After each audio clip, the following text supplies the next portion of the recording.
Samantala, presyo ng bigas sa ilang pamilihan sa Pangasinan bumaba ng 6 na piso kada kilo. Makibalita tayo live kay Joan Punsoy. Joan?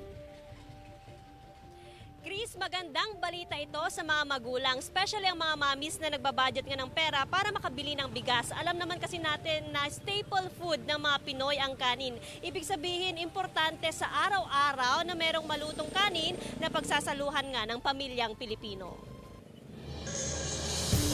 Sa loob ng 2 linggo, 6 na piso na ang ibinaba ng bigas sa ilang pamilihan sa Pangasinan. Sa Calasiao Public Market, nasa 48 pesos ang pinakamurang bigas. Dati raw itong mabibili sa 54 pesos kada kilo. Tanging imported rice lang ang mataas ang presyo na nasa 60 pesos kada kilo. Ayon sa mga tindera, inaasahang mas bababa ang presyo ng bigas sa mga susunod na linggo dahil sa tuloy-tuloy na anihan ng mga magsasaka. Kunti lang yung binaba ng bigas eh.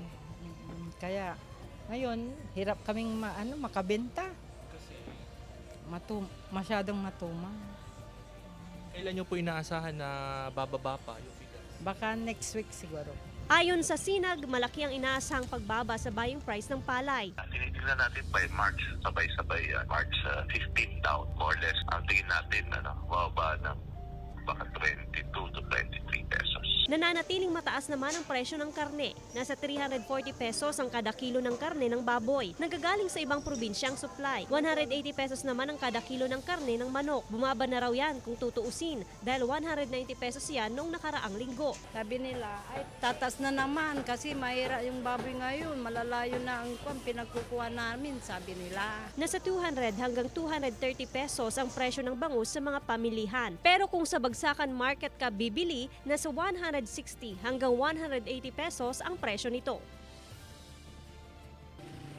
Samantala bukas, asahan naman ang tapyas sa presyo ng langis. Sa diesel, 10 centavos hanggang 30 centavos per liter ang tapyas. Sa gasolina naman, 40 hanggang 60 centavos per liter ang mababawas sa presyo.